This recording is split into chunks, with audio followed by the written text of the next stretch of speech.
دیکھو کبھی کبھی ایک لفظ اپنی انفرادی حالت میں ہوتا ہے تو اس کے معنی کچھ اور ہوتے ہیں، لیکن جب دوسرے لفظ کے ساتھ وہ جمع ہو جاتا ہے اضافی حالت میں، ترکیبی حالت میں ہوتا ہے، تو اب اس لفظ کا جو انفرادی معنی تھا وہ بدل جاتا ہے دفعہ۔ اس فرق کو نہ جاننے کی وجہ سے مغالطہ ہو جاتا ہے۔ علم کے معنی لغت میں دیکھا تو دانستن، جاننا، اور غیب کے معنی دیکھا تو معنی غائب، پوشیدہ، مخفی۔ تو اب علم غیب کو جوڑ دیا تو اس نے سمجھا کہ لغت میں اس کے معنی جاننا، اس کے معنی پوشیدہ، تو علم غیب کا معنی ہوا پوشیدہ چیز کا جاننا۔ سمجھ گیا؟ یہی غلطی ہے۔ یہ لفظ دونوں جب انفرادی حالت میں ہوگا تو اسی معنی کو ادا کرے گا، لیکن جہاں اجتماعی حالت میں آئے گا، ترکیبی حالت میں آئے گا تو اس کے معنی بدل جاتے ہیں۔ اسی لیے علم غیب لغت میں کہا جاتا ہے تو اس کے اندر اطلاع غیب، انباء غیب، اظہار غیب سب شامل ہوتا ہے۔ لیکن جب یہ قرآن کی اصطلاح، شریعت کی اصطلاح میں، تو شریعت کی اصطلاح میں جب علم غیب بولا جائے گا تو اس میں صرف ذاتی ہی علم آئے گا۔ یہ بات کہاں لکھی ہوئی ہے؟ یہ نقطہ کہاں لکھا ہوا ہے؟ اللہ پاک نے کہا کہ یہ بڑی خطرناک قوم ہے، کاہے کو پٹھان ماننے جائے، ہم اسی سے اگلوا دیتے ہیں۔ نیند میں بیچارے بڑبڑ آ گئے، اگل دیا یہ نقطہ۔ ان کا جو ایک خطرناک ہے کتاب کا الملفوظ، الملفوظ کے اندر خان صاحب لکھتے ہیں علم جب مطلق بولا جائے، خصوصاً جب غیب کی طرف مضاف ہو تو ذاتی ہی مراد ہوتا ہے۔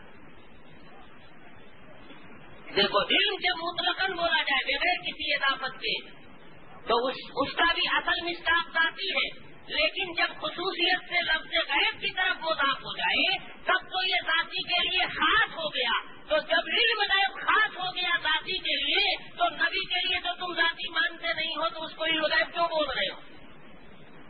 اور یہ نقطہ کہاں سے خان صاحب آپ نے لیا؟ تو حوالہ بھی دے رہا ہے کہ یہ بات سید شریف جرجانی نے حاشیہ کشاف میں تصریح فرما دی۔ پتہ یہ چلا کہ کشاف جو تفسیر کی کتاب ہے اس کا کوئی حاشیہ سید شریف جرجانی نے لکھا ہے، وہاں یہ نقطہ لکھا ہوا ہے۔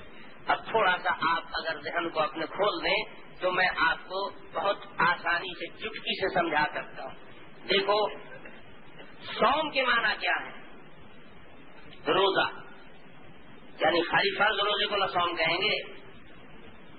صوم کا لفظ جب بولا جائے گا تو اس میں فرض بھی آئے گا، واجب بھی آئے گا، نفل بھی آئے گا، سب کو نہ صوم بولا جائے گا۔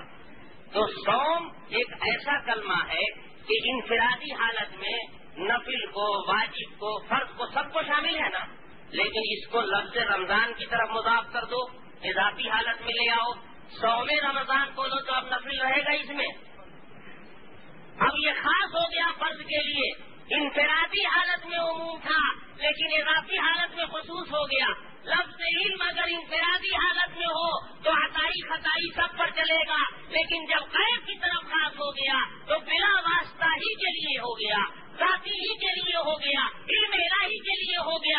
اس لیے قرآن پاک نے اس کا لحاظ رکھا ہے کہ جب خدا کے لیے بولا جاتا ہے تو علم اور غیب اجتماعی طور پر، اور جب غیر خدا کے لیے بولا جاتا ہے تو علم کا لفظ وہاں سے ہٹا لیا جاتا ہے۔ اب پورا قرآن دیکھ جاؤ، کہیں پر علم غیب غیر اللہ کے لیے نہیں ملے گا۔